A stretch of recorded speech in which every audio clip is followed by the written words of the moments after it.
যারা আমাকে রেমিটেন্স পাঠাতে নিষেধ করছেন তাদের কাছে আমার কিছু প্রশ্ন আছে। আমি কি আপনাদের মতো দেশের একজন সুনাগরিক যার সমস্ত অধিকার আছে নিজের সমস্ত অধিকার ভোগ করার?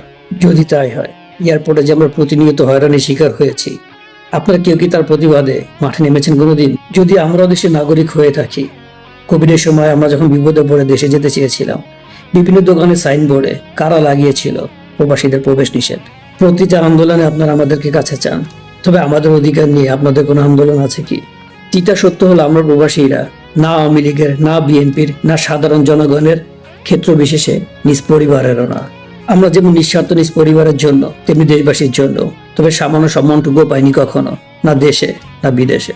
এই দেশে থাকার জন্য সামান্য একটা ডকুমেন্টের জন্য নিজ দেশের এম্বাসি থেকে পাসপোর্ট অফিস পর্যন্ত আমরা শুধুই একজন লেবার। ঘুষ ছাড়া সামান্য একটা ফ্যামিলি সার্টিফিকেট পর্যন্ত নাই, আর ভোটার আইডি কার্ড বা অন্য কোনো ডকুমেন্ট তো দূরের কথা।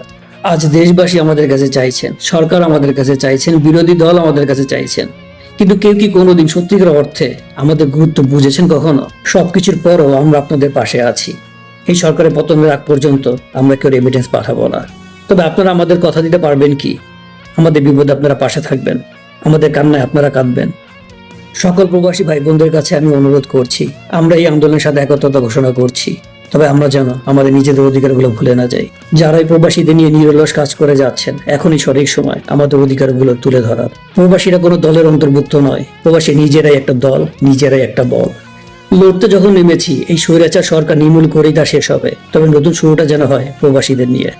ছাত্র আন্দোলনের সাথে যুক্ত হোক প্রবাস আন্দোলন, কোটা আন্দোলন দিয়ে হোক শুরু, শেষ হোক স্বাধীনতা দিয়ে।